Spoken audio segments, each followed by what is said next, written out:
All right. Hello, everybody, and welcome to episode 3 of the Great Lakes Permaculture Design Collaborative podcast. This collaborative formed in 2016 to bring together 3 regional permaculturists to innovate permaculture practices in design and education. My name is William Faith, and I'm here with Milton Dixon and Rhonda Baird. This week, we'll be talking about access to land in the city. So before we get into our topic for today, we wanted to check for a few minutes in with each other and see what's going on in our personal practices. So let's start with Milton. Oh, I just visited a local cooperative. They have 300 acres north of Kalamazoo, and they had a maple syrup weekend. And so my family went and stayed in a cabin, and it was pretty awesome. So yeah. How about you, William? Rhonda? What have you been doing? Right now, it's all things microgreens.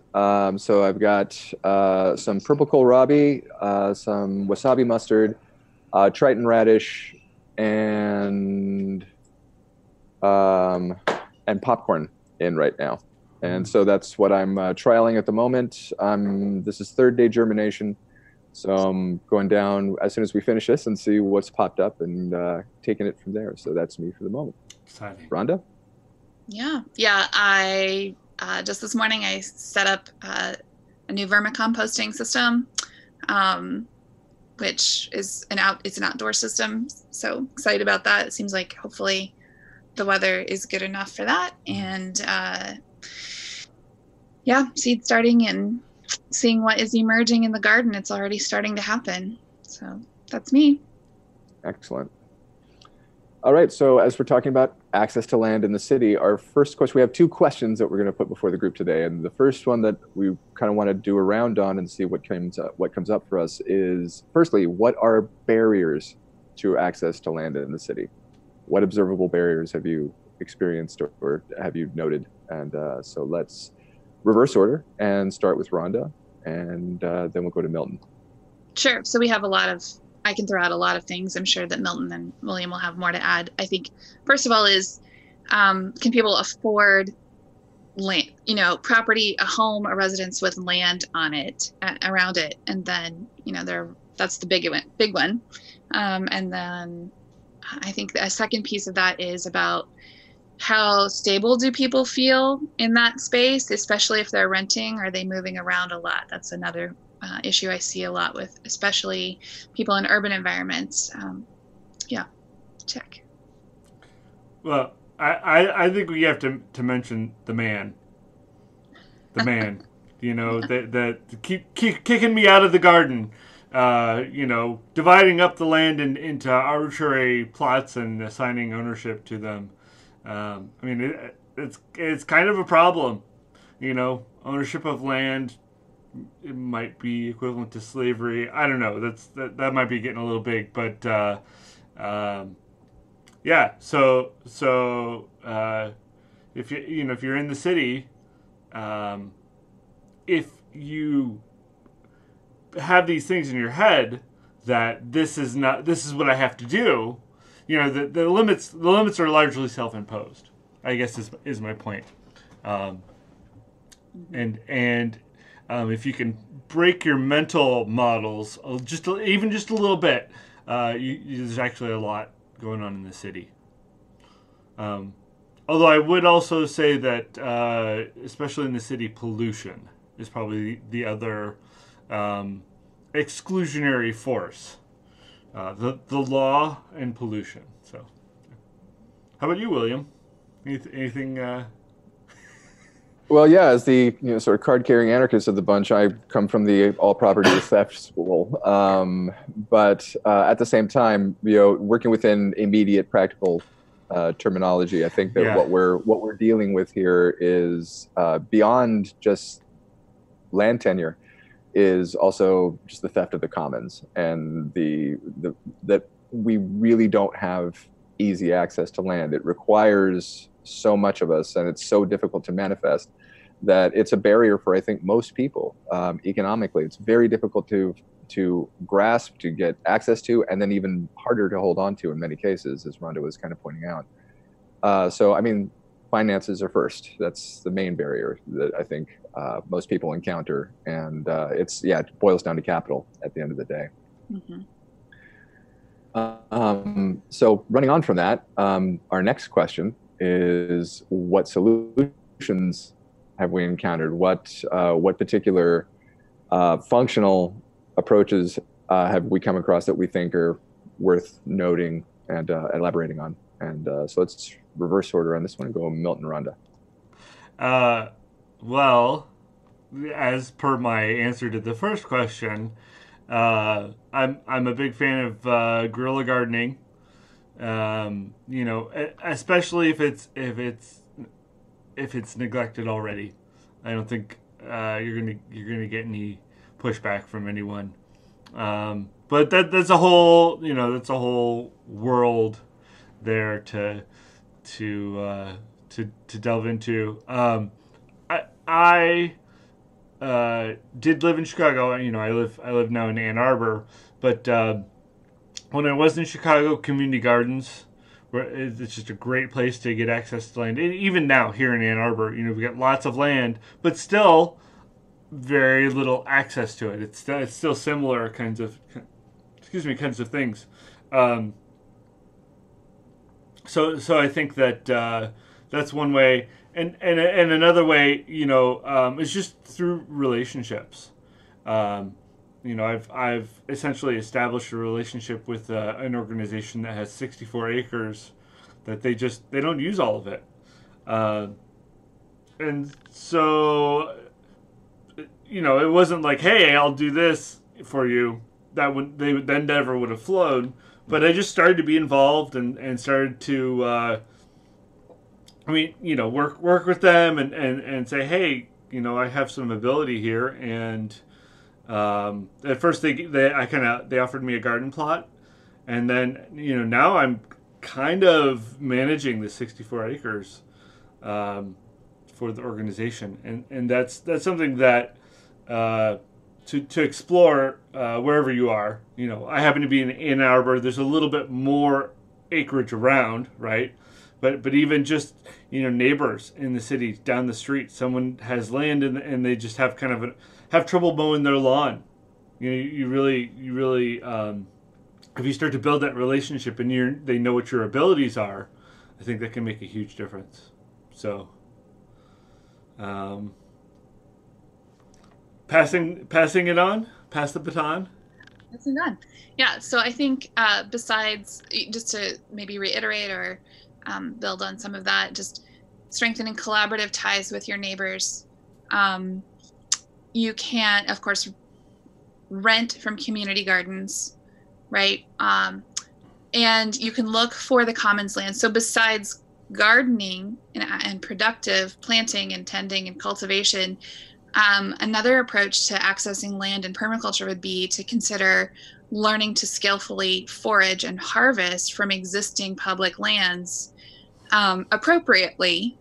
Find out what you're supposed to be doing, what you're not supposed to be doing, what you can get, you can kind of do. But that's a great way to access land in the city and get some benefit. And it builds that connection with the landscape, with community, because people see you there.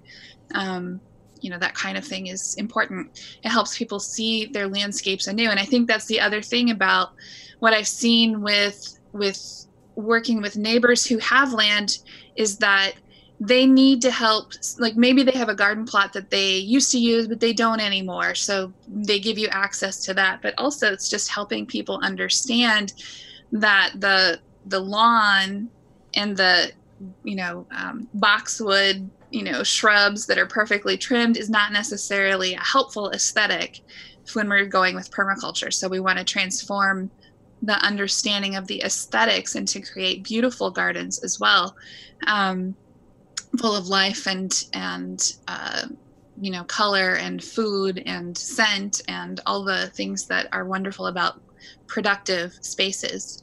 I think another piece is to look at the commercial spaces.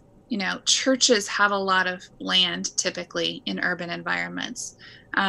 retreat centers, schools. School gardening is very popular, but school gardens have a problem in that most schools are in session from the fall, winter through spring, and in the summer it's really hard for teachers to have effective gardens because the students are gone for the summer.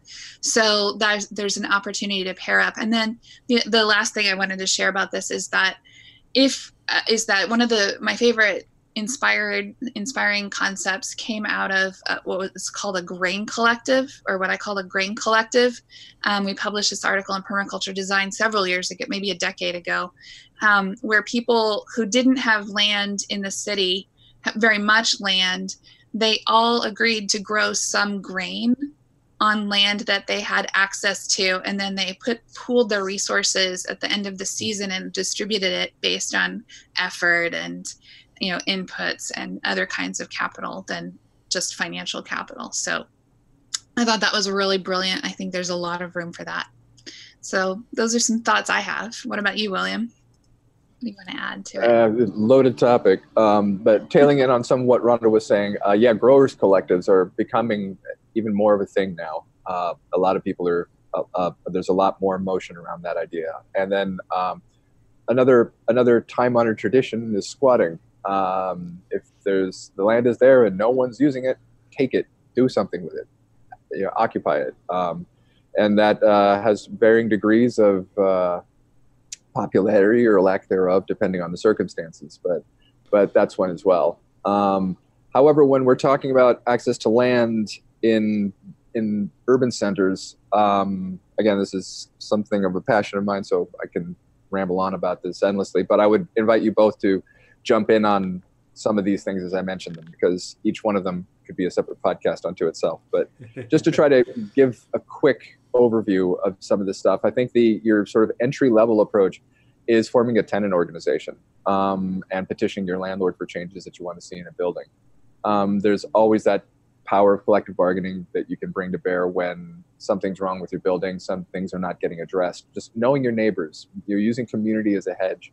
That's the stuff that really changes. There's so much power in that. And that's right now, I think we're used to being compartmentalized literally and figuratively in apartments and boxes. And so when we come together and say something, it's a lot more, it's going to command a lot more attention from a landlord if every person in the building is saying, hey, we need to replace the heat, or we need to shore up, we've got drafty walls, air coming through in the winter. It's a lot easier to get changes done when you use that collective power. The next step, and I think one of the ones that has the most utility in the city, are community land trusts. And that's something that, again, it's based on community power. It's based on everyone coming together to do it. But you can have a nonprofit that owns land, and that makes that land accessible for development. And then you can give 99-year leases to the people that live there. And that's with no down payment. The down payment is almost always the main barrier for people with low income or of modest income owning land, owning a place. And so by flipping the script on that, having the community come in, it saves that land from being sold for speculative value. It keeps it, at a low income. It's indexed to a different rate than, of property value than normal. And so it just keeps it accessible. It keeps it as affordable housing. And again, it's getting away from that concept of land as a profit-based investment to a social good, as it used to be. And building off of that, housing cooperatives, I'm a huge fan of. It's kind of what I'm involved in doing here in Chicago with my group and community. And we're looking at a limited equity housing co-op, which functions on somewhat similar ideas. It's just compartmentalized into a building. But so we're working on that. That's another simpler approach that I think for intentional community in the city makes a lot of sense. And then as we step up to a slightly more lofty version of that, there's the eco-village and the co-housing models that I'm also a huge fan of. When I think of eco-villages in urban centers, I generally tend to refer back to LA Eco-Village, which is, there's a link in the show notes. So You can read more about them there, but it's basically a group of people who bought an apartment building and then started chunking out from there and purchasing the adjacent buildings, and keeping these things, keeping these places affordable and available. They didn't throw out any of the tenants that were there, when they came in, so it wasn't a hostile takeover. They integrated into the landscape, and it was a gentle expansion. And they've really done something great there. They host workshops. It's a business incubator. There's a great sense of community there. And it's in Koreatown in downtown LA. They've done some community repair in one of the intersections outside. They've done a lot of really neat stuff with that. So that's one way that I think eco-villages can really work well in the city. It's a good model for that. The co-housing model, which is, slightly different from the eco-village model in that co-housing is generally considered to be more social based, whereas eco-villages are considered to be a little bit more ecologically based. There's derivations of both, so there's different versions of each.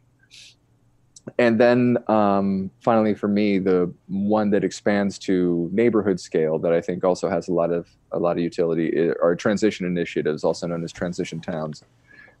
They've gone from strength to strength in Europe. They've definitely had more experience, more investment there, and there are various initiatives here in the States. But I'd be lying if I said that they were all successful. A lot of them have kind of run up on hard times, and some have shut down, some have transformed. Some are just kind of have these ghost ship websites that are still running that no one's taking care of. But at the same time, I have also visited a few initiatives that are actually vibrant and really functional.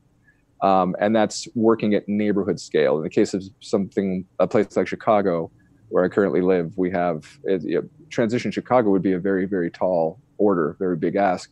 However, we have 77 neighborhoods in Chicago, so working at that scale makes a lot more sense and is a lot more manageable. So again, there's more links down there, so feel free to check them out. And so far, no one said anything, so let's do a quick round to see if anyone wants to jump in with any additional thoughts on that. And let's go, Rhonda. Oh. Milton? Okay. You lost it, Rhonda. Milton, sorry. I said Milton, then Rhonda. Oh. I mean, so there's this whole thing that I was thinking about it. Access to land. Do you go to your local park? Do you walk around your neighborhood? Who cares if I live in an apartment and I don't have access to land? Well, if you never go to the local park, if you never walk around your neighborhood, if you're never actually in the space, what's going on? Is the problem that you don't have the land, or that you don't access it? And it's kind of an internal problem, right? And because there's all these options. William was saying, all sorts of different ways to do this. The guerrilla gardening that I pointed out. I can't even remember what Rhonda said, but she says some good stuff too, right? And I really think it's a mental thing, and that if you are resigned to not have access to land, then you won't. And if you want access to land, then you need to start opening your eyes and looking around and seeing what options are out there for you, because they exist. They're there. And the land is out there, right? Even if it's along the sidewalk that you walk on the way to the train, or whatever it is, it's there. And you just need to start looking for it. Pass the baton to Rhonda. Yeah. I really like thinking about it as a process of determining how you're going to relate to the land, that mental state. I think what was coming up for me, just not to drag this on too long, and we start talking about Transition US or transition initiatives, there are a lot of resources, and this is, I think, one of those places where permaculture and other movements and other lines of thinking can really converge. So, Gar Alperowitz and the Next System Project and Shareable Cities with Neil Gorenflow.